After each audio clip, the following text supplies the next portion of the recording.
सिद्धानं बुद्धानं पारगयानं परम पर गयानं लोकमोहगयानं नमो सया सब सिद्धानं इको भी नमस्कारो जिनवर वस्त्र वर्धमानस्थ संसार सागराओ तारिणी नरंबर नारिको अहो अहो श्री सद्गुरु करुणा सिंधु अपार आप हर पर प्रभु करो अहो अहो उद्धार अनंत शुद्धात्माओं का शुद्धात्मा स्वरूप प्राप्ति का लक्ष्य जिनका बन चुका प्रयत्नशील उन सभी साधकों को नमन नमन नमन।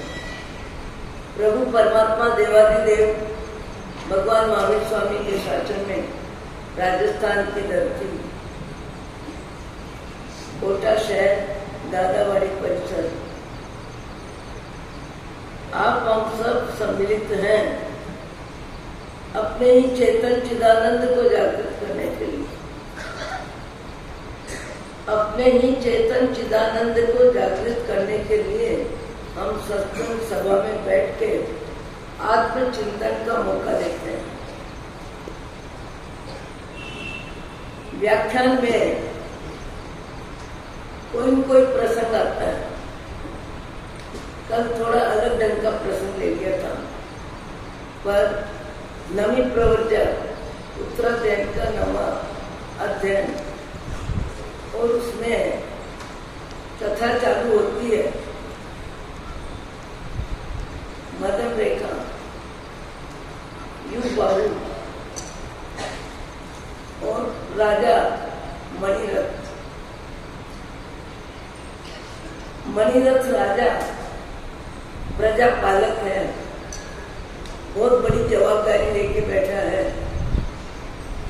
और दायित्व की सीट पे अपने आप को व्यवस्थित संचालन करने की क्षमता भी है। पर ये मनुष्य का मन है,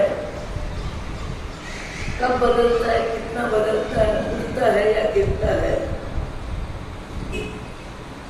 उठता है या गिरता है, सुख दुख में उठता गिरता, संसार तिरोहित होता, सुख दुख दोनों नाचेंगे, है खेल आपका मन का।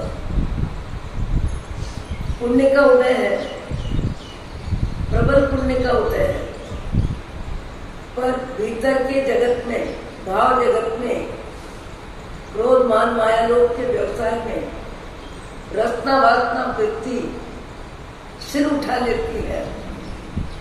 जिस समय हमारे भाव जगत में कौन विचार सिर उठा लेता है और सिर उठा लेने वाला विचार उचित है या अनुचित है, इस विचार को जीना चाहिए या नहीं जीना चाहिए, ये विचार जीने लायक है या नहीं जीने लायक है। भीतर में विचार सब प्रकार के उठने की व्यवस्था है, अवस्था है, पुण्य पाप का खेल है। अनंत काल से भी संसार परिभ्रमण में हल्के विचारों में जीने वाले शरीर ज्यादा मिले हैं जीव को, और ऊंचे अच्छे शरीर में ऊंचे विचार जीने का मौका कभी कभी मिलता है। तो बहुत सी बार पुराने विचार, हल्के विचार, ईर्ष्या के विचार, द्वेष के विचार, रत्ना वासना के विचार, क्रोध मान माया लोभ के विचार अचानक सिर उठा लेते हैं, और अचानक सिर उठाने में राजा मणिरथ का विचार कर्तव्यहीन हो जाता है, दायित्व की सीमा से बाहर चला जाता है, और यहाँ तक कि भाई की जिंदगी को समाप्त करने में निमित्त बन जाता है। और भाई की जिंदगी को समाप्त करने में निमित्त बनता है, और वापिस जब जाता है, खान खड़े तो और को वाको खूब तैयार, बिना खाए बिना भोगे विचारों विचारों में कैसे कर्म बंधन किया। पंचेंद्रिय मनुष्य और भी कोई माँ जाए भाई, उसके जीवन को समाप्त करने में उसकी रत्ना वृत्ति वासना वृत्ति निमित्त बनती है, और निमित्त में पाप का प्रमाण इतना बढ़ जाता है कि पाप माफ हो ही नहीं सकता है। ऐसी स्थिति में जब वापिस हो जाता है उस समय सर्प डस लेता है विचारों में। इतने हल्के विचारों में जाने के बाद जिस वन गृह में रात्रि विश्राम युग बाबू पत्नी के साथ कर रहे थे, पत्नी को जैसे ही जानकारी हुई कि जेठ जी क्यों आए, इनके हृदय में क्या पाप था, उसका अनुमान सब था, वो तत्काल उठती है और उठ के पति की आत्मा को संभालती है। वो समझ रही है जो होना था वो हो गया, मेरे पति देव की आत्मा निकलने की स्थिति में है, प्राण छटपटा रहे हैं और उस समय उनके प्राणों में शांति आए, उनके प्राणों में परमात्मा का ध्यान आए और भाई के प्रति द्वेष के भाव शांत हो जाए। द्वेष भाव की शांति हो, इसके लिए मदन रेखा अपने भविष्य का विचार किए बिना, अपनी जिंदगी का विचार किए बिना पति को प्राणांत के समय ऊंचे विचार, अच्छे विचार, परमात्मा का स्मरण कराने में उसके मन बुद्धि प्राण लगे हैं। और मन बुद्धि प्राण लग के वो कह रही स्वामी सावचेत सावचेत, निमित्त कोई भी मिले, कैसा भी मिले, पर अपने ही कर्म होते हैं और अपना ही प्रारब्ध वैसे निमित्त बनाता है। अपने कर्म के बिना अपने को कोई तकलीफ देता नहीं है। इसलिए आप भाई की आत्मा के प्रति द्वेष भावना आने दें। योग था, ऐसा ही होना था, ऐसी जिंदगी में समापन आना था। ऐसे ऐसे विचार ज्यादा में ज्यादा पत्नी ने पति के विचारों में परिवर्तन कर दिया, परिवर्तन करके परमात्मा के स्मरण में लगा दिया। और अब उनका प्राणांत होता है, फिर अपनी जवाबदारी उसको समझ में आती है। अब मेरी जवाबदारी मेरी जिंदगी में सबसे ज्यादा है और मुझे मेरी जिंदगी को संभालना है, मेरी प्रामाणिक जिंदगी रहे, मेरा शील व्रत जो का क्यों रहे। भले सुख दुख आया तो आया, कहाँ राज रानी है, कहाँ वैभव है, कहाँ सुख सुविधा है, कहाँ व्यवस्था है, सारी व्यवस्था के बारे में उसका मन शून्य हो जाता है। सुविधा का राग भीतर में ओम शांति करता है और अपने जीवन की पवित्रता को, प्रामाणिकता को रखने के लिए बाहर के गेट से जंगल में निकल जाती है और जंगल में निकल के रास्ता पार कर रही है। कांटे भी चुभ रहे हैं, पानी की प्यास भी है, भीतर में पेट में भूख भी है, अभ्यास भी नहीं है, आदत भी नहीं है, सारी परिस्थिति बदल गई है। और सारी परिस्थिति बदलने के बाद भी उसने अपना मनोबल बना के रखा और मनोबल बना के रखा कि जीवन में सुख और दुख दो ही तो आते हैं और दो ही तो बदलते हैं और दो में ही तो परिवर्तन होता रहता है। और ये जो परिवर्तन होता है उसमें भी कहीं न कहीं अपने पूर्व जन्म का निमित्त होता है, अपने कर्मों का फल होता है। अपने कर्मों का फल देने में निमित्त कोई भी बने। अपने आप से कहती है जीवाराम इतने समय अनुकूलता का भोग किया, अनुकूलता में जीवन जिया, सब कुछ व्यवस्था मिल रही थी, अब तुम्हारी परीक्षा का समय है। ये प्रतिकूलता का समय परीक्षा का समय है और परीक्षा के समय में तुम्हें मनोबल मजबूत रखना है। इस जंगल में भी पांव से चल के भी, कांटे चुभते हुए भी तुम्हारा मन समता में रहे, शांति में रहे। परिस्थिति से समझौता करना है, परिस्थिति से समझौता करना है। ऐसे ऊंचे अच्छे विचार करते करते मदन रेखा जंगल में नदी किनारे किसी पेड़ के ओर में पुत्र को जन्म भी दे देती है और बेटे की सुरक्षा के लिए, व्यवस्था के लिए एक शिलापट्ट पे सुला देती है वो जानती है कि मेरे पास कोई साधन नहीं है, कोई सुविधा नहीं है, बच्चे का संरक्षण, बच्चे की सार संभाल करने में भी मैं अभी अपने आप में काबिल नहीं हूँ। और देख रही है, एक पट्ट शिला पे, पत्थर की शिला पे बच्चे को सुला देती है और देख रही है अब इसका कर्म इसको कहाँ ले जाता है। इसका कर्म ही इसको व्यवस्था देगा और इसकी कर्म की व्यवस्था को मुझे देखना है। और योग संयोग से उधर से निकल रहे हैं कौन? पद्मरथ राजा निकल रहे हैं। और उन्होंने देखा हो ये नन्हा मुन्ना बच्चा, नवजात शिशु, जिसके चेहरे पे पुण्य रेखा कमाल है, ये बच्चा यहाँ एकाकी कैसे? किसी ने मुसीबत में इस बच्चे को इस तरह छोड़ा है। और मेरे जीवन में संतान का योग नहीं है, ऊपर वाले ने, कुदरत ने, मेरे पुण्य ने, प्रभु कृपा से मुझे ये संयोग इस समय जंगल में एकाकी बच्चे का संरक्षण, उसकी देख रेख, उसकी सार संभाल करने का मुझे निमित्त मिल रहा है। और निमित्त मेरे अभाव को खत्म कर रहा है, मेरी इच्छा की पूर्ति होगी, मेरे घर में बच्चे का लालन पालन होगा। विचार करते हैं और बच्चे का भाग्य तत्काल बच्चे को राजा की गोद मिल जाती है। और राजा की गोद जैसे मिलती है वैसे ही मदन रेखा निश्चिंत हो जाती है। निश्चिंत इसलिए हो जाती है कि इस बच्चे को इस समय जो चाहिए, वात्सल्य, सेवा, जो भी व्यवस्था चाहिए, सारी व्यवस्थाएं मिलने वाली है। क्योंकि राजा भी कौन है जिसके पुत्र नहीं है, उसकी गोद भर गई है, वो बेटे का सम्मान लेके गया है, तो कमी किस बात की रखी?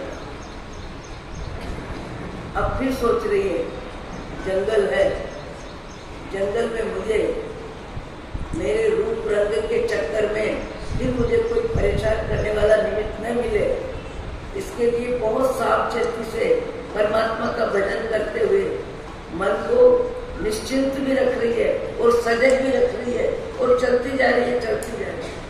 और चलते चलते फिर एक हवा का झोंका आता है और एक आकाश मार्ग से विमान जा रहा है और विमान में कलावती, इसको मदन रेखा को क्या निमित्त बनता है? जंगल में जाते जाते देखो पुण्य पाप सुख दुख का क्या रवैया होता है, कैसे सुख दुख बदलता है, कैसे कर्म का भुगतान होता है, कर्म का बंधन फिर कर्म का भुगतान। अचानक चलते चलते चलते एक मदोन्मत्त हाथी मदन रेखा को उछालता है और उछालते के साथ एक विमान जा रहा है, उस विमान में मदन रेखा आ जाती है। आश्चर्य आश्चर्य जैसी घटना है। और इस बीच फिर परेशानी मानसिक पैदा हो जाती है। विमान में एकाकी मनुष्य है और मनुष्य भी बीच की उम्र का है और बीच की उम्र में जैसे ही अपने विमान में मदन रेखा को देखा, फिर उसका मन लालायित हो गया, उसका मन मूर्छित हो गया, उसका मन रस्ता बाता में चला गया। और फिर मदन रेखा ने सोचा फिर आपत्ति है कहां से आ गई? सुख दुख में उठता गिरता संसार तिरोहित होता, सुख दुख दोनों नाचेंगे, है खेल आपका मन का। वो आश्चर्य में पड़ गई, मेरे जीवन में क्या परिवर्तन हो रहा है, कैसा परिवर्तन हो रहा है, कल्पना से परे, सोच भी नहीं सकता व्यक्ति ऐसा परिवर्तन इतने कम समय में। जिस निमित्त को लेके मैं जंगल में आ रही हूँ, जिस निमित्त को लेके मैंने नवजात बच्चे को भी छोड़ा है, उसके बाद फिर वैसा ही निमित्त मुझे कहाँ मिल रहा है, क्यों मिल रहा है, कैसे मिल रहा है, नहीं समझ में आने वाली बात है। देखो जो वहां विमान में बैठा व्यक्ति फिर मीठी भाषा बोलता है, आपको एकदम अचानक मेरे विमान में किसने भेज दिया, कैसे आप उछल के मेरे विमान में आ गई, आप निश्चिंत रहे, मैं आपकी सार संभाल में कोई कमी नहीं करूंगा। फिर उसने देखा कहाँ गर्म फूटे फिर ये क्या निमित्त मिल रहा है। फिर उसने सोचा दिलगीर बनने से काम नहीं चलेगा, अपने आप को कमजोर करने से मन नहीं चलेगा, अपने आप को इस समय और मुझे पूरी ताकत से संभालना है और संभालना है। इसके लिए फिर वो विवेक से अपने विचारों में ऊंचे विचार है, अच्छे विचार है, सत्संग के विचार है, अच्छा साहित्य पढ़ा हुआ है, अच्छे संतन सुने हुए हैं, कभी कभी सुना हुआ भी ज्ञान बहुत काम आता है। उसने फिर अपने मन को मजबूत किया, मजबूत करके सोच रहे फिर कोई रास्ता निकलेगा, ऊपर वाला मुझे संभालेगा, जरूर मुझे सद्बुद्धि, मेरी सद्बुद्धि है, सामने वाले की भी सद्बुद्धि होगी।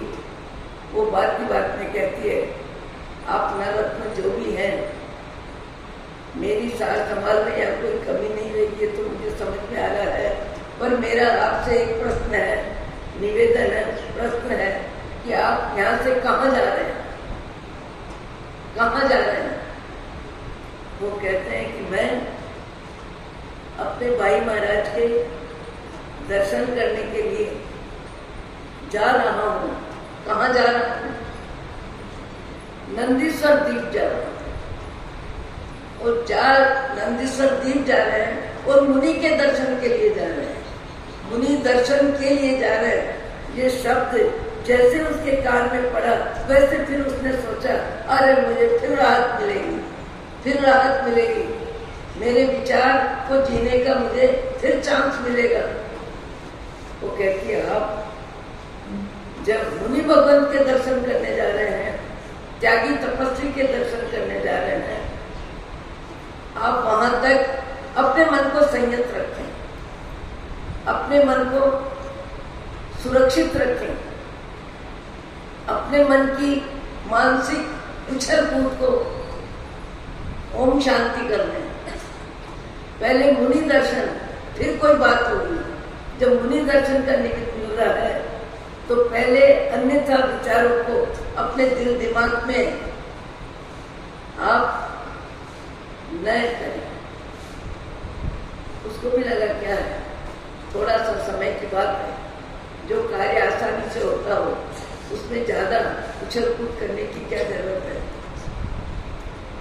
नंदीश्वर द्वीप पहुंच जाते हैं, मुनि दर्शन करते हैं, मुनि विशिष्ट ज्ञानी हैं और मुनि ज्ञान से दोनों के भाव जगत को जान लेते हैं और दोनों के भाव जगत को जान के मुनि महाराज ने ऐसा प्रवचन दिया, ऐसा प्रवचन दिया, दीपे चाम चादर मणि हाड़ पिंजरा दे, भीतर या सम जगत में और नहीं गिन गए। मुनि जी ने प्रवचन में मनुष्य जीवन का सार क्या बताया। दीपे चाम चादर मणि, ये शरीर कितना भी सुंदर है, कितना भी मन भावन है, कितना भी पुण्य का प्रतीक है, पर ये चमड़े की चादर है। चमड़े की चादर से जब तक ये शरीर देदीप्यमान लग रहा है, ये चमड़े की चादर यदि हटती है तो भीतर में या सम जगत में और नहीं गिनगे। भीतर के जगत में इससे अधिक घृणास्पद कोई चीज ही नहीं है। मल है, मूत्र है, हड्डी है, मांस है, खून है। भीतर के शरीर में है क्या? भीतर के शरीर में जो है वो अपने आप में पसंद करने लायक है। मुनि महाराज ने सीमा में जीना, नैतिकता से जीना, उत्तम विचारों से जीना। आकृति मानव की मिली है तो प्रकृति भी मानव की रहनी चाहिए और परिस्थिति आने पर परिस्थिति से अपने सम्यक ज्ञान से समझौता करना चाहिए। अपने ऊंचे विचार से हल्के विचारों को विदा करना चाहिए। हल्के विचार को अच्छे व्यक्ति के संपर्क से भी विचारों में परिवर्तन हो जाता है। इसलिए कहावत भी है कि संगत करना तो उत्तम की करना, अच्छे व्यक्ति की करना, विचारवान व्यक्ति की करना, क्षमाशील व्यक्ति के संपर्क में आना, परोपकारी व्यक्ति के विचार संपर्क में आना। क्योंकि जितने ज्यादा अच्छे व्यक्ति के संपर्क में हम आते हैं तो हमारे विचारों का विश्लेषण करने का मौका मिलता है और अपने विचारों का विश्लेषण करने का मौका मिलता है और तब लगता है कि मेरे विचार जितने सामान्य हैं, मैं जिनके संपर्क में हूँ उनके विचार बहुत उत्तम हैं, ऊंचे हैं, अच्छे हैं, परोपकार के हैं। मेरे को लगता है मेरी कमाई को संभाल के रखूं, संभाल के रखूं, संभाल के रखूं, मौत आएगी तक छोड़ना है, पर उससे पहले मुझे छोड़ना नहीं है। वो दूसरा व्यक्ति को देखता है कि इसको देने में ही आनंद है, परोपकार में ही रुचि है, किसी की जरूरत में काम आना यही नेचर है और पुण्य के उदय से लक्ष्मी बहुत है, पर आसक्ति नहीं है। आसक्ति की जगह उदारता है। उदारता भी जीवन में बहुत बड़ा गुण है। व्यक्ति के जीवन में उदारता होती है तो तन से, मन से, धन से, विचारों से, अपने संपर्क से, परिचय से दूसरों के भले में अपनी शक्ति का उपयोग करता है। और कई व्यक्ति अपनी शक्ति को छिपा के रखते हैं। समय आने पर कोई मेरी शक्ति का उपयोग न करे, इसके लिए बहाने और बना लेता है। ये मनुष्य का मन है। मेरे मन को जांचना, यही सत्संग का लाभ है। और अपने मन को ऊपर उठाना, हल्के विचारों को। भगवान महावीर के शासन में कई ऋषि महर्षि हो गए, आनंद रंगी, देव चंद्री, सबने बहुत ऊंचे ऊंचे विचारों के, भगवान की भक्ति के, जहाँ नमस्कार में अपने शब्दों का उपयोग किया है, वहाँ ये भी कहा है उत्तम संगेरे उत्तमता वधे। उत्तम संगेरे उत्तमता वधे। संग किसका करना चाहिए? उत्तम व्यक्ति का करना चाहिए। ऊंचे विचार वाले व्यक्ति का संगम करना चाहिए। क्षमाशील व्यक्ति का संपर्क करना चाहिए। समता वाले व्यक्ति का संपर्क करना चाहिए। तो दूसरे के ऊंचे विचारों से अपने विचारों का भी विश्लेषण होता है और अपने विचारों में परिवर्तन लाने की कोशिश भी होती है और परिवर्तन आ भी जाता है। कभी कभी सामान्य व्यक्ति सामान्य भूल करने वाला भी संपर्क से अपने आप को बचा लेता है। जैसे दो व्यक्ति हैं और कहीं मिले हैं, एक भोजन करने बैठ गया है और दूसरा भोजन करने के लिए आ रहा है, पर जिसके यहाँ भोजन करने के लिए गया है वो जैन संस्कार का व्यक्ति है। उसने कंदमूल अनंत खाए, जीवों के भक्षण में उसकी रुचि नहीं है। उसके बचक खाना, कंदमूल नहीं खाना। जमीन के भीतर जिनका जीवन होता है वैसे फल और वैसी सब्जियों का उपयोग नहीं करना।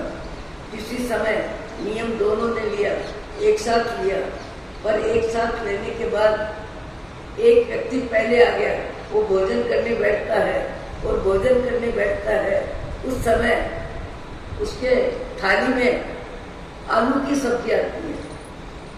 अब आलू की सब्जी का नियम लिया, पर भाव जगत में आलू का राग, पसंद का राग, चाहिए का राग विचारों में बना हुआ होगा। तो देखते के साथ सोचने लगा, यहाँ जो भी आए हैं, जिस जाति के व्यक्ति है, मैं तो अन्यथा हूँ, मेरे को यहाँ जानता कौन है और मेरा क्या नियम है किसको पता है। वहां नियम भंग करने में मन तैयार हो गया। मालूम है कि मैंने नियम लिया है, कंदमूल जमी कर नहीं खाना, आलू प्याज 2 महीने बिल्कुल नहीं लेना, 4 महीने, 6 महीने, 12 महीने अपने अपने नियम होते हैं। पर उसका मन फिसल गया और फिसलने में क्या देख रहा है कि यहाँ जितने भी व्यक्ति हैं उनको किसी को ऐसी कोई जानकारी नहीं है, नियम वाले व्यक्ति है भी नहीं, मेरी जाति के व्यक्ति भी नहीं है, तो दूसरे है सब। तो बैठ जाता है और आलू की कटोरी में हाथ डालने जाता है, उससे पहले उसका दूसरा मित्र आ जाता है और वह मित्र आ जाता है कि जिसने उसके साथ नियम लिया था, उसका भी आमंत्रण था। दोनों मित्र एक ही जगह आने वाले थे। जैसे ही उसको देखा और देखने के बाद उसके लिए भी थाली आई, थाली में देखने से पहले वो उसको कहने लगा, अरे ये थाली में क्या है? इनको मालूम नहीं है, इनके जाति के संस्कार अलग है। तुमको तो मालूम है, मेरे को तो मालूम है।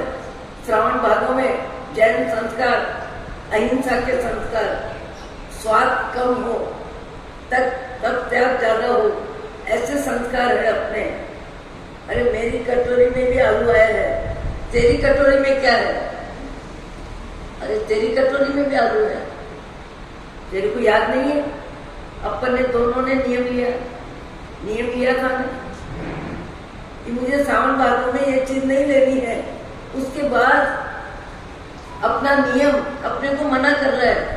तूने मना नहीं किया क्या? अभी तक तेरी थाली में आलू की सब्जी की कटोरी कैसे पड़ी है? वो सब पका गया। सब पका क्यों गया? नियम जिसकी उपस्थिति में लिया वो व्यक्ति ही मिल गया, और वो व्यक्ति मिलने से उसका मन मजबूत है, तो इसका कायर मन बेचारा हो गया, बापड़ा हो गया। अब संकोच आने लगा, शर्म आने लगी। अपने धर्म में ये भी कहा है कि कोई भी ऊंचा नियम, अच्छा नियम व्यक्ति लेता है तो उसे चार की साक्षी में लेना चाहिए। समाज की साक्षी में, गुरु की साक्षी में, देव की साक्षी में, संघ की साक्षी में नियम लेना चाहिए। क्यों? कि अपना मन अभी इतना मजबूत नहीं है, अपना मन इतना मजबूत नहीं है कि हम कोई गलती जीवन में करें ही नहीं। नियम अपने को सुरक्षित रखता है और नियम पालने वालों का संपर्क भी हमको सुरक्षित रखता है। और इसलिए अर्यंत सख्यम, सिद्ध सख्यम, साहु सख्यम, गुरु सख्यम, अप सख्यम, अपने इतने शब्द आते हैं। अर्यंत की साक्षी, अर्यंत सख्यम, सिद्ध सख्यम, सिद्ध की साक्षी, गुरु की साक्षी, संघ की साक्षी। जहाँ भी दीक्षा महोत्सव आदि जो भी कार्यक्रम होते हैं, वहाँ 5 की साक्षी में नियम इसीलिए लिया जाता है कि हमारे नियम का पालन ठीक से हो और हमारा मन कभी ढीला हो तो हमको आसपास वाले अपने नियम में मजबूत करते हैं। अकेला नियम लेने वाला कभी भी फेल हो सकता है, कौन देखने वाला है। वहाँ एक व्यक्ति का मन कमजोर है पर दूसरा व्यक्ति, उसी के साथ नियम लेने वाला व्यक्ति जब वहाँ आ गया और आने के बाद उसने देखा तो उसका ढीला मन बेचारा बापड़ा होके वापिस मन मजबूत हो गया कि ऐसे गलती नहीं करनी चाहिए, मेरा मन कमजोर हो गया। इसलिए उसी समय वापिस उसने कटोरी निकाल ली। कटोरी निकालने में निमित्त क्यों बना? 2 व्यक्ति साथ नियम लिए थे। नियम लेने में भी साक्षी चाहिए, दान देने में भी साक्षी चाहिए। गुप्त दान देना तो बहुत ऊंची बात है, बहुत बढ़िया बात है। अच्छे कार्य गुप्त करे तो भी अच्छी बात है, पर जहाँ मन दुर्बल होता है, निर्बल होता है, कायर होता है, वहाँ व्यक्ति को अपने मन की सुरक्षा के लिए दूसरों की उपस्थिति आवश्यक है। कभी कभी कई व्यक्ति इतने ऊंचे मन वाले होते हैं, इतने अच्छे मन वाले होते हैं, अपने मन को खुद ही संभाल लेते हैं। जैसे एक श्रावक होली जी कर रहे हैं, नवपद की होली कर रहे हैं और वर्षों से कर रहे हैं। नवपद की होली 9 बार होने पे कैसे एंगल हो जाता है? 9वीं होली है और होली का पार्टा करके घर जा रहे हैं और घर जाने पर रास्ते में उड़द की दाल के मोटे दाने जो चाशनी में डाले जा रहे हैं, किसी हलवाई की दुकान पे देखा और देखते के साथ मन में विचार आया कि पांडा तो हो ही गया, होली तो पूरी हो गई, होली तो पूरी होगी, अपन आज मंगा के खाएंगे। तत्काल स्वाध्याय करने वाला व्यक्ति था, बहुत तत्व ज्ञान को समझने वाला व्यक्ति था। उस व्यक्ति ने विचार किया, मैंने प्रवृत्ति में इतने समय से त्याग को मजबूत रखा और पाड़ना होने के बाद मेरा मन इस तरह ललचा रहा है, इसका मतलब ये हुआ कि प्रवृत्ति में मैं त्यागी बना, मानसिक रूप में वृत्ति में त्याग का महत्व मेरे जीवन में नहीं आया। प्रवृत्ति और वृत्ति आंतरिक होती है, प्रवृत्ति कायिक होती है। खाने बैठते हैं तब नियम का पालन होता है, पर उस व्यक्ति ने सोचा, बहुत पहुंचे हुए व्यक्ति थे, कि मेरे भाव जगत में जो मैंने त्याग अपनाया है, अस्वाद व्रत का अभ्यास 9 बार 9 दिन की मैंने होली करी, उसके बाद भी प्रवृत्ति बदली है, मेरी मानसिकता नहीं बदली। मेरी मानसिकता इस मनुष्य भाव में बदलनी ही चाहिए। पशु गति में तो मानसिकता को कुछ मिलने वाला है ही नहीं, मानसिकता का विचार करने की क्षमता ही नहीं होगी। वहां तो जो मिला पराधीनता है।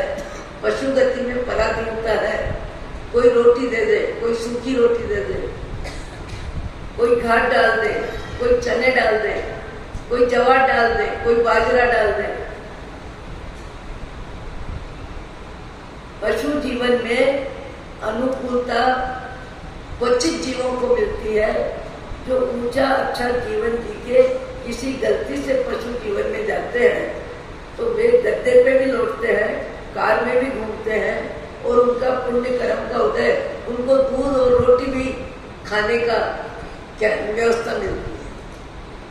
पर जिनके पूरा पाप का उदय है, उनको तो जो मिले, जितना मिले, जैसा मिले, तार ना मिले, सर्द ना मिले, पत्थर मिले, लकड़ी मिले, उसके बाद भी पेट की क्षुधा मांग के लिए दौड़ती है। आपने कितनी जगह देखा होगा, सब्जी मार्केट में एक गाय हिम्मत करके जाती है, सब्जी तो नहीं मिलती, फल तो नहीं मिलता, और उससे पहले लकड़ी मिलती है, उससे पहले लकड़ी मिलती है, और लकड़ी की मार खा के अपमान सहन करके वो जीव वापिस हट जाता है, सामना नहीं करता। मनुष्य हो तो सामना करे, पशु क्या सामना करेगा, कैसे सामना करेगा? उसके तो पाप का ही उदय है, पाप का ही भुगतान है, मार पीट, ताड़ना, तर्जना सब सहन करता है। मनुष्य जीवन में मनुष्य को शरीर सीधा मिला है। शायद जितने भी पशु पक्षी है, आप कभी ध्यान से देखना, दिमाग लगाना, सबका शरीर आना है। बंदर है, बिल्ली है, कौवा है, ऊंट है, हाथी है, सबका शरीर ऐसा है, सबका शरीर आड़ा होता है। गाय, बैल, बकरी, किसी को भी देखो, एक मनुष्य है जिसका मन सीधा होता है, शरीर सीधा होता है। शरीर जितना सीधा होता है, मनुष्य का मन माल कषाय में उतना ही टेढ़ा होता है। पशु गति में जाने वाले जीवों का शरीर आड़ा हो जाता है और मन बेचारा सीधा हो जाता है। मन बेचारा सीधा हो जाता है मजबूरी में। थोड़ा सा भी वातावरण बदल जाए, शब्दों का वातावरण, अधिकार को लेके, सम्मान को लेके, सुविधा को लेके, तो भाई भाई के घर जाने में आनाकानी कर रहे। और पशु को 10 बार मार पड़े, 10 बार भी खाने को मिले तो आ जाता है। मनुष्य में मान कषाय सबसे ज्यादा होता है। क्रोध, मान, माया, लोभ भीतर में सब होता है, पर सबसे ज्यादा मनुष्य शरीर में मान कषाय होता है और मान की रक्षा करता है, मान की व्यवस्था को महत्व देता है, मकान भी लेता है। पैसा होता है तो सोचता है मेरे लायक मकान चाहिए, मेरे लायक कपड़े चाहिए, मेरे लायक क्या, मेरी स्थिति, आर्थिक व्यवस्था, मेरी पहचान, मेरी इनकम, मेरा पद, मेरी जवाबदारी, डॉक्टर है, वकील है, मास्टर है, अध्यापक है, प्रिंसिपल है। व्यक्ति अपनी शक्ति का परिचय कपड़ों में भी देता है। अपनी शक्ति का परिचय कपड़े में भी देता है, रहन सहन में भी देता है, सब जगह देता है। उसका मान कषाय, उसे मजदूरी करवाता है। मान कषाय को सुरक्षित रखने के लिए व्यक्ति बेचारा बापड़ा दिखना नहीं चाहता है। बेचारा बापड़ा दिखना पड़े मजबूरी है, पर बने वहां तक। घर में भले पुराने कपड़े पहन लेगा, और घर से बाहर जाएगा तो 2 जोड़ी कपड़े ऐसे रखेगा, गरीब में गरीबी बदल के जाएगा। फटा पुराना कपड़ा भीतर में रहेगा और ऊपर उजला कपड़ा रहेगा। गरीब में गरीब व्यक्ति भी रूखी रोटी खाने वाला, चटनी से रोटी खाने वाला, छाछ से रोटी खाने वाला भी घर से बाहर जाता है तो सोचता है चुपड़ी रोटी ले जाना है, 2 सब्जी ले जाना है, टिप्पण को व्यवस्थित करके ले जाना है। मनुष्य अपने मान कषाय की रक्षा सब जगह करता है, खाने में, पीने में, बैठने में, बोलने में, आने में, जाने में, कार्य व्यवस्था में। पर कभी कभी व्यक्ति का मान कषाय व्यक्ति को हैरान भी कर देता है, व्यक्ति को परेशान भी कर देता है, व्यक्ति के संबंध भी बिगड़ा देता है, व्यक्ति आवश्यकता की पूर्ति में भी अलग हो जाता है। व्यक्ति को अपनी मानसिकता को परिस्थिति के अनुसार मन को समझाना आना चाहिए। मान कषाय कितना भी सिर उठाए, पर यदि परिस्थिति मान कषाय को दबाने की है, चुप रहने की है।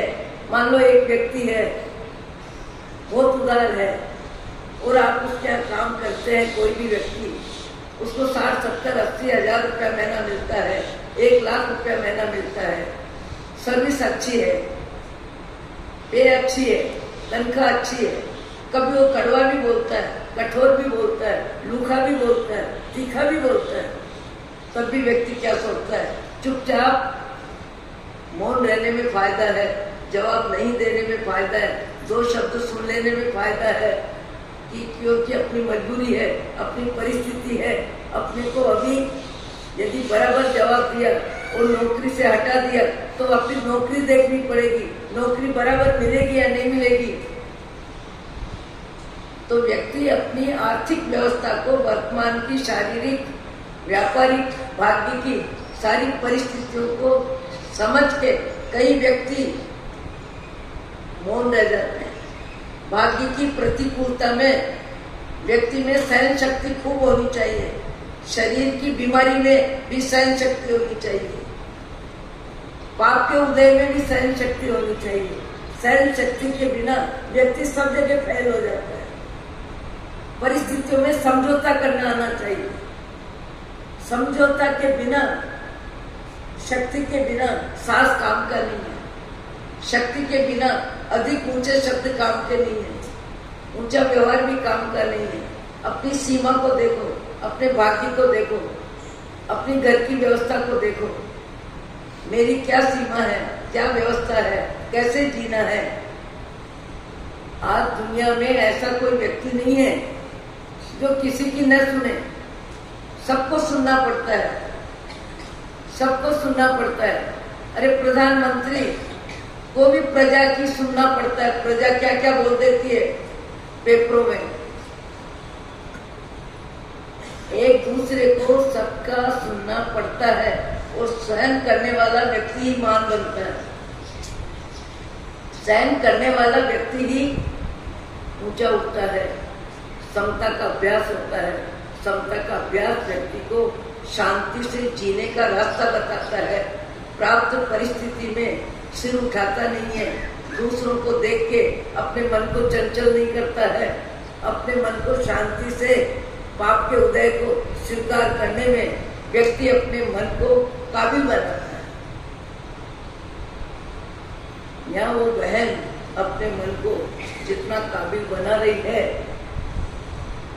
अपने मन को पूरी तरह संभाल रही है, और नंदीश्वर द्वीप में मुनि दर्शन के निमित्त जाने वाला विद्याधर जो बैठा है विमान में पहुंच जाता है, और गुरु महाराज अपने ज्ञान से, विशिष्ट स्वाध्याय से, ज्ञान से अपने परिचित व्यक्ति या पुत्र जो भी है उसकी मानसिकता को समझ लेते हैं और मानसिकता को समझ के इंद्रिय विषयों से संबंधित ऐसा व्याख्यान देते हैं कि व्याख्यान सुनते सुनते ही विमानवासी व्यक्ति का मन शांत हो जाता है, ठंडा हो जाता है और संकोच भी आ जाता है कि मेरे गुरु महाराज ने कहीं न कहीं मेरे भीतर के भाव जगत को जान लिया, मेरे भीतर के भाव जगत को माप लिया। अन्यथा ये सारा व्याख्यान आज मेरे पे हो रहा है, इसका कारण गुरु की कृपा है, उनकी करुणा है, उनकी कोमलता है। वो मेरे जीवन को बचाना चाहते हैं। मन ही मन समझ जाता है और वहां वो महिला गुरुदेव से प्रार्थना करती है, गुरुदेव आने वाले समय में मुझे अब अपने जीवन की सुरक्षा, पवित्रता, प्रामाणिकता, इस मनुष्य शरीर में मैं परमात्मा के मार्गदर्शन में जीवन व्यतीत करूं, ऐसा मुझे स्थान मिले, ऐसी मुझे व्यवस्था मिले और ऐसा ही माहौल मिले। इसके लिए मुझे आपकी कृपा चाहिए, आपका आशीर्वाद चाहिए। आशीर्वाद मिलता है, पर आशीर्वाद किसको मिलता है? पात्रता खुद की होती है तो निमित्त कोई भी बनता है। पात्रता खुद की होती है तो कोई भी निमित्त बनता है। पुण्य पाप पात्रता खुद की होनी चाहिए, विनम्रता खुद की होनी चाहिए, सरलता खुद में होनी चाहिए, विनय विवेक खुद में होना चाहिए। तो व्यक्ति, मैं देखती हूँ अपने जीवन में कई व्यक्ति कर्मचारी के रूप में आते हैं पर मालिक से बेटे का सम्मान ले लेते हैं। कई व्यक्ति अपनी सारी जरूरत पूरी करा लेते हैं। कई व्यक्ति भी इतने उदार होते हैं, अपने साथ जीने वाले, अपने कर्मचारी के रूप में ड्राइवर वगैरह जो भी है, उनकी सारी जरूरत पूरी कर देते हैं।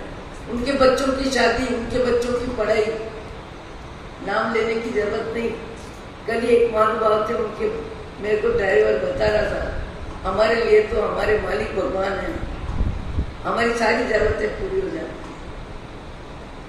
कई व्यक्तियों का भाव जगत इतना निर्मल होता है, भाग्य इतना बलवान होता है कि वो कईयों के लिए सहयोगी बन जाता है उनका भाग्य। और कई व्यक्ति अपने भाग्य को संभाल के रखने में, सुरक्षित रखने में, केवल मेरे अधिकार में रहे, मेरी ही सीमा में रहे, मैं इसका उपभोग करूं। पर व्यक्ति की समझ में केवल आसक्ति है, व्यक्ति की समझ में अहंकार है। उसे ये पता नहीं है कि ये अधिकार की सीमा में मैं कब तक रहूंगा, अधिकार की सीमा में मैं कब तक रहूंगा, मेरे प्राण कब निकल जाएंगे, मेरा जीवन कब समाप्त हो जाएगा। कभी भी किसी का जीवन समाप्त हो जाता है, अधिकार के सारे साधन जोके जो पड़े रह जाते हैं, जोके क्यों पड़े रह जाते हैं? एक चीज काम नहीं आती है। व्यक्ति न उठ सकता है, न ले सकता है, न खा सकता है, न पी सकता है। ऐसी भी परिस्थितियां बदलती है। और कई व्यक्ति पैसे के इतने गुलाम होते हैं, पैसे के इतने गुलाम होते हैं, पैसा ही उनको परमेश्वर लगता है और पैसे की सुरक्षा ही उनका जीवन का दृष्टिकोण होता है। तो कई व्यक्ति अपने ऊंचे विचारों को भी बदल जाते हैं, अपने भाव जगत को फैल कर देते हैं। अपने भाव जगत में उदारता की जगह आसक्ति आ जाती है। मुझे मालूम है, किसी शहर में नाम नहीं लेना है, एक बहन मुझे कहने लगी, महाराज जी मैंने 2 एकड़ जमीन साधनों के आवास बनाने के लिए खरीदी है। 2 एकड़ जमीन साधनों के आवास बनाने के लिए खरीदी है। 3-3 कमरे के, मेरे पास इतनी संपत्ति है, हम खा के कितनी खाएंगे, मेरा बेटा भोग के कितना भोगेगा। मैं 100 परिवार के लिए 2 एकड़ जमीन में 3-3 कमरे के फ्लैट बनाने का मैंने विचार किया है। पति देव को निवेदन करूंगी, मेरी शक्ति है और शक्ति में इतने परिवार आ जाएंगे, सबको शांति मिलेगी, सुविधा मिलेगी। कौन लेके आया है और कौन लेके जाएगा। जब समय अच्छा है तो भलाई क्यों न करे। इनका बहुत ऊंचे विचार है, बहुत अच्छे विचार है। 4-5 वर्ष के बाद, 6-7 वर्ष के बाद फिर मेरा मिलना हुआ। मैंने पूछा, आपने अपने विचारों का कार्यक्रम पूरा हो गया? और वो कार्यक्रम में आपने कितने परिवार को बसाने की व्यवस्था दिमाग में ली थी, वो कार्यान्वित हो गई? आपने अपने पति पुत्र को सलाह दी? बोले, महाराज मैंने सोचा तो था, पर मैंने जो 26 लाख में जमीन ली थी वो 6 करोड़ की हो गई। अब मन बदल गया, गरम फूट गए। लोभ कषाय ने दर्द दबोचा। किसने दर्द दबोचा? लोभ कषाय।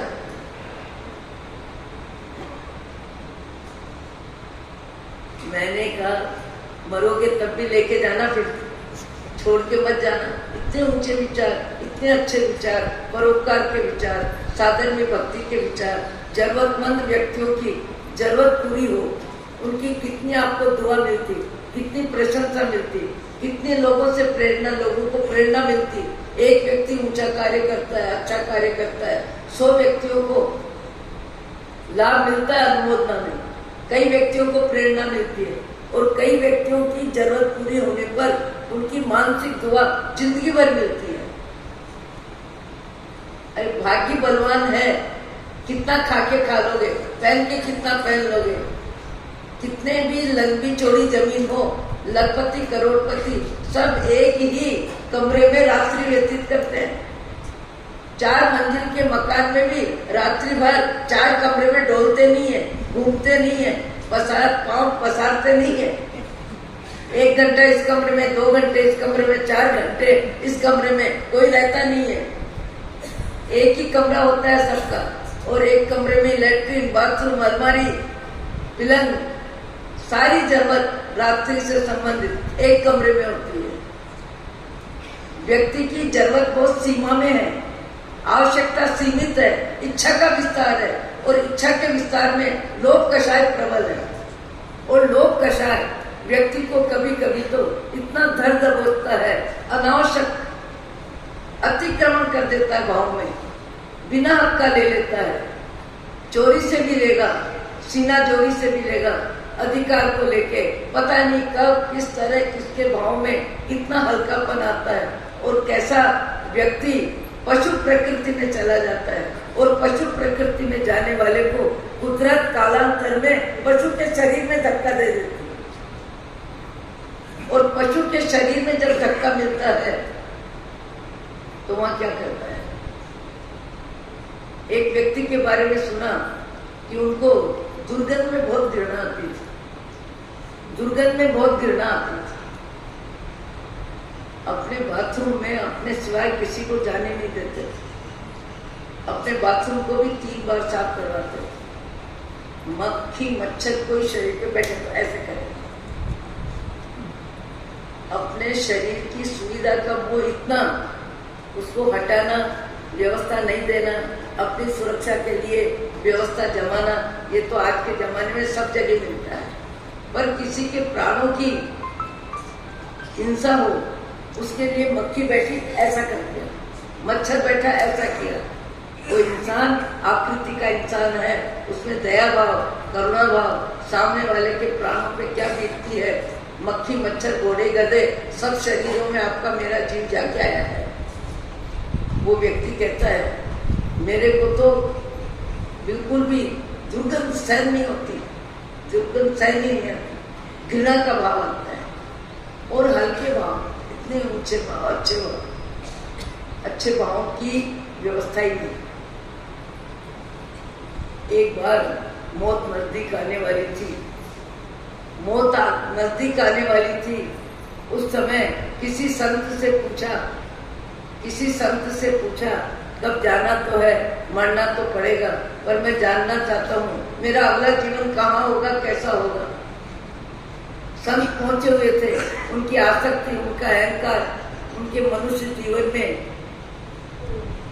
बहुत ज्यादा लिप्सा थी। वो बोले नहीं पूछो तो अच्छा है, जब मरना है तब मरोगे, जहाँ जाना है जाओगे, और जैसा जीना है जियोगे। अनंत काल में आपका मेरा जीव सब शरीरों में तो जी रहा है। ये मोर नाच रहा है, मेरा शरीर आपका शरीर भी नाच रहा है।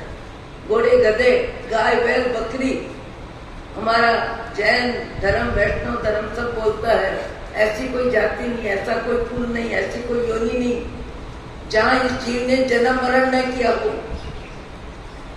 इस जीव ने सब जगह जन्म मरण किया है, सब परिस्थितियों को भोगा है, सब परिस्थितियों में अपने आप को सुखी दुखी अनुभव किया है। वो संत को बार बार कहते हैं, बार बार कहते हैं महाराज बताई दो बताई दो बताई दो। बोले मत पूछो, पूछने में कोई फायदा नहीं है, पूछने में फायदा नहीं है। तुम्हारे जीवन में घृणा का भाव बहुत ज्यादा है, बहुत ज्यादा तुम्हारे जीवन में घृणा का भाव है। ये घृणा तुम्हें तुम्हारे बाथरूम में, बाथरूम की मोरी में, तुम्हारा ही कमरा, तुम्हारी मोरी, और मोरी में पचरंगे कीड़े बनोगे तुम, कीड़े बनोगे। क्यों? कि तुम्हारे जीवन में घृणा बहुत है, तो कुदरत तुमको घृणा की जिंदगी देगी। मनुष्य जीवन जीना, विवेक से जीना, समझ से जीना, दया भाव से जीना, करुणा भाव से जीना, परोपकार के भाव से जीना, अपने पद को, पैसे को, शक्ति को, सुंदरता को, रूप के रंग को, सबको पचा के जीना। दूसरों की गलतियां निकालने में भगवान आपको मेरे को सद्बुद्धि दे, तो अपनी जिह्वा मौन रहे, मुंह में दही जमे, दूसरों की प्रशंसा करनी हो तहे दिल से करे, और किसी की कमियां बतानी हो तो हमारा मन हमको इजाजत नहीं दे, भीतर से आवाज आवे खबरदार खबरदार, क्या बोल रहे हो, क्यों बोल रहे हो, तुम कौन से दूध के धोए हुए हो, तुम्हारे जीवन में कौन सी गलती नहीं है, पहले अपनी गलतियों को तो ठीक करो, अपनी गलतियों को ठीक करो, फिर किसी की गलती की बात करना। मैंने कल ही एक पुस्तक में पढ़ा कि समझदार व्यक्ति अपने दुर्गुणों का पहले लेखा जोखा करता है, और अपने दुर्गुणों का लेखा जोखा करके अपने जीवन में दुर्गुणों को कम करने का पुरुषार्थ करता है, अपनी गलतियों को ठीक करने का पुरुषार्थ करता है। और जो अपनी गलतियों को ठीक करने का पुरुषार्थ करता है, उसको दूसरों की गलतियां बोलने की इच्छा ही नहीं होती। इसलिए नहीं होती, उसे मालूम है कि दुर्गुण जीवन से निकालना कितना कठिन है और सद्गुण बढ़ाना कितना मुश्किल है। वो व्यक्ति हैरान परेशान हो गया, राम राम, पचरंगी कीड़ा बनना पड़ेगा मेरी बाथरूम में, मेरी मोरी में, फिर क्या होगा, फिर क्या होगा। संत ने कहा नहीं पूछो नहीं पूछो नहीं पूछो, तुम माने नहीं तो मैंने बता दिया। बेटे को कहता है बेटा मेरी मौत हो तब देखना, कुछ दिन के बाद एक पचरंगी कीड़ा मोरी में दिखाई देगा, उस समय कीड़े को तुम जीने मत देना, उस गंदगी में मेरा जीव रह नहीं सकेगा, तुम पत्थर फेंक के मुझे मार देना। और पचरंगी कीड़ा बनने के बाद, उस शरीर में जाने के बाद, जब जीव जिस शरीर में जाता है उस शरीर में जीना चाहता है। आज आप हम मनुष्य शरीर में है, 80 वर्ष की उम्र में भी व्यक्ति जीना चाहता है, पैसे की अनुकूलता हो तो डॉक्टर की शरण में जाना चाहता है।